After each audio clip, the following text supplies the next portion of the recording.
Son birkaç aydan beridir ortaya çıkan koronavirüsten dolayı elbette ki maddi açıdan herkes mağdur olduğu kadar bizim pazarcıların da mağduriyetleri tabii ki doğdu. Her şey para demek değil, her şey maddiyat demek değildir. Şu an dünya tamamı büyük bir salgın hastalıkla uğraşırken hiç kimse ben işte çok zarar ediyorum, şu yapıyorum, bu yapıyorum mu düşünmemesi lazım. Önce sağlık en büyük zenginliktir. Elbette ki alınan tedbirleri biz de destekliyoruz ve savunuyoruz. Sonuna kadar da elimizden gelen katkıyı yapmak adına çalışmalara biz de her sabah 7'de uyanıp gelip destek oluyoruz. Sonuç itibariyle toplumun, dünyanın sağlığı ve geleceği söz konusuysa bugün için herkes birazcık zarar edebilir veyahut da aylarca da çalışmayabilir yani. Eğer sağlık söz konusuysa, insanlık söz konusuysa, insanlarımızın, çocuklarımızın geleceği söz konusuysa elbette ki zarar ziyanlar olacaktır yani. Biz esnaflarımıza bastıra maske ve eldivensiz tezgahlarda çalışmamaları yönünde uyarılarımızı yapıyoruz.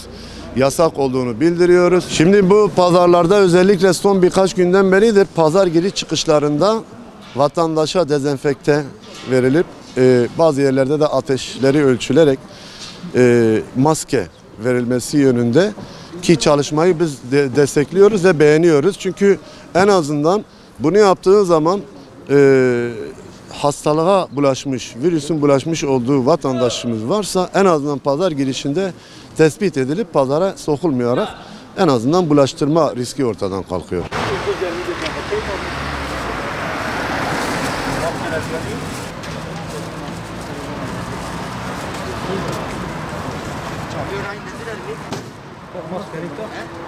Bak vardı. Eldivenim de cebindedir. Bak köşesi belli oluyor. Bak saklıyor. Bir tane var. Tamam bir şey yok. Bir tane de olsun. Tamam onları götür şimdi.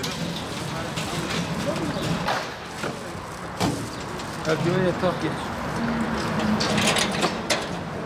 Dün alınan kararlar halk sağlığı için önemlidir.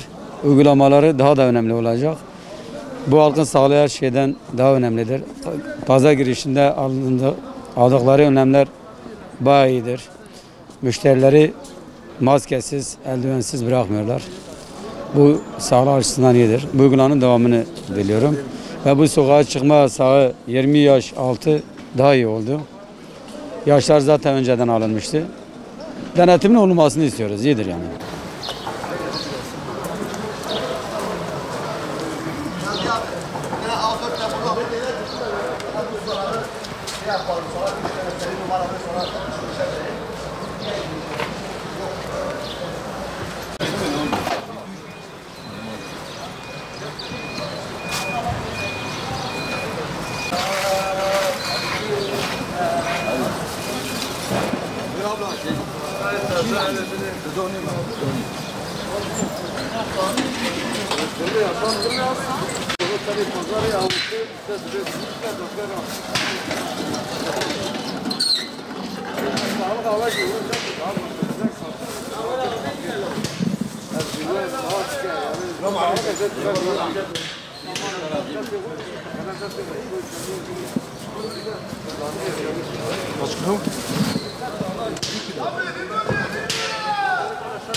Burada esnafım. Artık buradaki pazara her hafta geliyorum. Buradaki esnafların çoğu takıyor ama belediyeden şunu diliyorum. Esnaflara eldiven ve maske dağıtılmasını istiyorum. Yani bunun maliyeti fazla bir şey değil ama yani bazı esnaflar bulamıyor. Bazı esnaflar diyor ki 5 milyonluk eldiven diyor şu anda olmuş 30 milyon.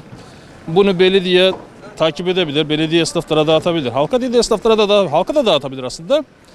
Yani böyle bir yardımcı olabilir. Yani hafife alınacak bir hastalık değil çünkü bir kişiye bulaştığı zaman buradaki herkese bulaşma ihtimali yüksek bir hastalık. Yani bilinçli insanlar maske takması gerekiyor, eldiven takması gerekiyor. Güzel, gayet güzel. Biraz daha seyrekleşmiş. Fazla da bir kalabalık da yok. Yani orada bir engellemeler vardı yanılmıyorsam. Çünkü bazı geçen haftalara göre çok daha kalabalık, çok daha şeydi. Sıkışıktı. İnsanlar iç içe giriyordu. Tabii bu hastalık kapma ihtimali daha yüksekti.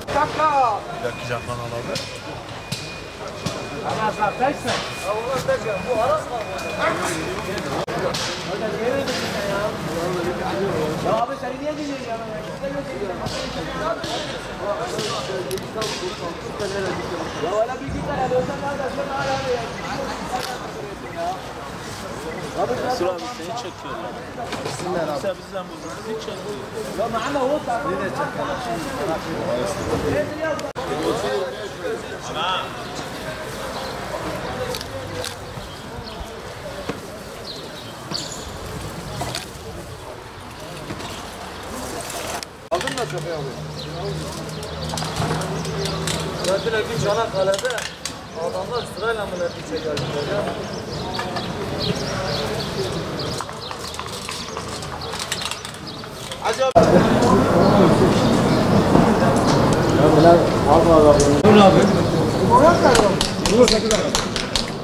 Bu pazarı kaldırsana çıkarıyor.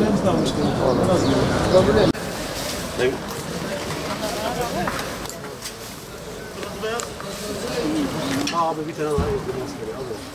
Vay önden.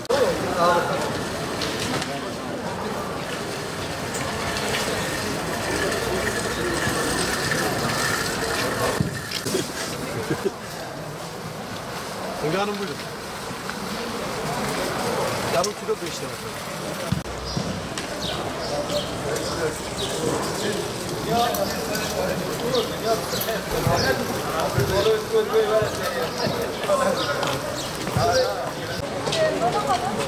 Ben bir yaptım.